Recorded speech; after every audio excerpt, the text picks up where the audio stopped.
নমস্কার বন্ধুরা, welcome to my channel মাঠে ময়দানে অফিসিয়াল। বন্ধুরা, এই ভিডিওতে আমি ইস্ট বেঙ্গল, মোহনবাগান ও ইন্ডিয়ান ফুটবল নিয়ে কিছু আলোচনা করব। তোমরা যারা যারা আমার ভিডিওটা দেখছো, আমার চ্যানেলটা প্লিজ সাবস্ক্রাইব করে নাও ইন্ডিয়ান ফুটবলের এরকম আরো আপডেট পেতে। তো প্রথমেই বলি ভারতীয় ফুটবল দলের কথা। তো 2026 বিশ্বকাপের যোগ্যতা অর্জন পর্বের তৃতীয় রাউন্ডে যাওয়া হলো না ভারতের। কাতারের কাছে 1-2 গোলে হারতে হলো। অন্য ম্যাচে কুয়েতও আফগানিস্তানকে 1 গোলে হারিয়ে দিয়েছে, ফলে ভারতের স্বপ্নভঙ্গ হলো। এর জন্য রেফারি অবশ্যই দায়ী। ভারত যখন 37 মিনিটে ছাংতের করা গোলে এগিয়ে ছিল, তখন একটা সময় মনে হচ্ছিল ভারত এই ম্যাচটা জিতলেও জিততে পারে। কিন্তু খেলার 75 মিনিটে বল গোল পোস্টের পাশ দিয়ে বাইরে বেরিয়ে গেলেও কাতারের আল হাসান গুরপ্রীতের কাছ থেকে এবং মাঠের বাইরে থেকে সেই বল টেনে এনে মাঠে ঢুকিয়ে গোল করে। ভারতীয় দল প্রতিবাদ করলেও কাজ হয়নি। ভার না থাকায় রেফারির সিদ্ধান্তই চূড়ান্ত সিদ্ধান্ত বলে বিবেচনা করা হয়। এরপর আর খেলায় থাকতে পারেনি ভারত। 85 মিনিটে বক্সের টপ থেকে সেকেন্ড গোলটা করে আর রাউই। এছাড়া ভারত অনেকগুলো সুযোগ পেয়েছিল, সেগুলো কিন্তু কাজে লাগেনি। এরপর যদি আমরা ট্রান্সফার আপডেট নিয়ে কথা বলি, তো প্রথমেই বলি চেন্নাইন এফসির কথা। তো চেন্নাইন এফসি কিন্তু 2024 মরশুমের জন্য পাঞ্জাবের স্ট্রাইকার জর্ডন উইলমার গিলকে তাদের স্কোয়াডে যুক্ত করছে। পাঞ্জাবের হয়ে 15টা ম্যাচে 8টা গোল করেছিল জর্ডন উইলমার গিল। তো এবার সেই প্লেয়ার 1 বছরের চুক্তিতে চেন্নাইনে যোগ দিতে চলেছে। তো চেন্নাই এটা নিয়ে কিন্তু তাদের থার্ড ফরেনার সাইন করিয়ে নিল। এলসিনো এবং চিমাচুকুর পর জর্ডন গিল। এর আগে চেন্নাইয়ের ক্যাপ্টেন রায়ান এডওয়ার্ডসের সাথেও কিন্তু এক্সটেনশনের কথা চেন্নাই ঘোষণা করেছিল। তো যাই হোক, আগামী 2025 পর্যন্ত জর্ডন চেন্নাইতেই থাকছে। এরপর যদি আমরা একটু মোহনবাগানের নতুন কোচ হোসে মলিনার কথা বলি, তো তোমরা সবাই জানো মোহনবাগান তাদের নতুন কোচ হোসে মলিনার নাম কাল ঘোষণা করে দিয়েছে। তো এবার মলিনার পছন্দকে গুরুত্ব দিয়ে কিন্তু দল গঠন করবে মোহনবাগান। মোহনবাগান আর র্যান্ডম প্লেয়ার কিন্তু চয়েস করবে না, কারণ মলিনা জানিয়েছে তার পছন্দকে গুরুত্ব দিয়েই কিন্তু বিদেশি ফুটবলার চয়ন করতে হবে মোহনবাগানকে। তো মলিনা তো স্প্যানিশ ফুটবলের বিশাল বড় একটা নাম। দীর্ঘদিন তিনি স্প্যানিশ ফুটবল ফেডারেশনের টেকনিক্যাল ডিরেক্টর ছিলেন। এখন দেখা যাক মোহনবাগানে এসে তার মুভমেন্ট গুলো কি হয়। এরপর যদি আমরা একটু কেরালা ব্লাস্টার্সের কথা বলি, তো কেরালা 21 বছর বয়সী লেফট ব্যাক লিকাম্বাম রাকেশকে 3+2 ইয়ারের একটা ডিলে কিন্তু নেরোকা থেকে সাইন করিয়ে নিল। Deal done. তো উঠতি এই লেফট ব্যাককে আগামী 5 বছরের জন্য কিন্তু কেরালায় খেলতে দেখা যাবে।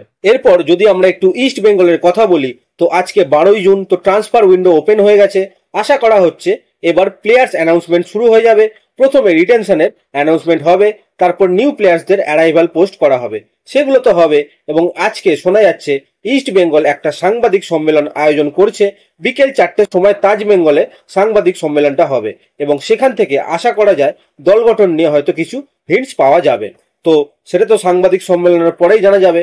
এবং আপাতত যা খবর, মিডফিল্ডে ইস্ট বেঙ্গল বড় বড় ইনক্লুশন করতে চলেছে।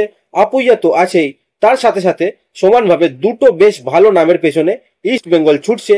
যে নামের কথা বলছি তারা হলো জিকসান সিং ও নিখিল প্রভু। এই জিকসানের ট্রান্সফার ফি প্রায় 2 কোটি টাকার কাছাকাছি, এবং তাকে যদি ইস্ট বেঙ্গল পেতে চায় তো 2 কোটি টাকার একটা ট্রান্সফার ফি এবং বছরে 2 কোটি টাকার স্যালারির বিনিময়ে কিন্তু ইস্ট বেঙ্গল পেতে পারে। তো এবার সেই ব্যাপারটা কিন্তু খতিয়ে দেখছে ইস্ট বেঙ্গল, এবং শোনা যাচ্ছে জিকসানের সাথে আলোচনাও করে নিয়েছে ইস্ট বেঙ্গল।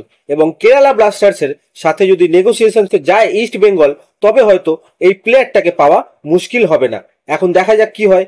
এছাড়া নিখিল প্রভুকে পাওয়াটা কিন্তু অনেকটা সহজ, কারণ তার 50 লাখ টাকার কাছাকাছি একটা ট্রান্সফার ফি আছে এবং স্যালারি কিন্তু অনেকটাই কম। তো নিখিল প্রভুকে কিন্তু অপশনসের মধ্যে রাখছে ইস্ট বেঙ্গল। এখন দেখা যাক কি হয়। এরপর যদি আমরা একটু আপুইয়ার কথা বলি, তো ইস্ট বেঙ্গলের এই মুহূর্তে সব থেকে বড় ট্রান্সফার পসিবিলিটি হচ্ছে আপুইয়া। আপুইয়ার ইস্ট বেঙ্গলে আসা শুধুমাত্র সময়ের অপেক্ষা। এর আগে অনেক ভিডিওতে তোমাদের বলেছি, যখন আপুইয়াকে নিয়ে সবাই সংশয় ছিল তখন থেকেই বলছি।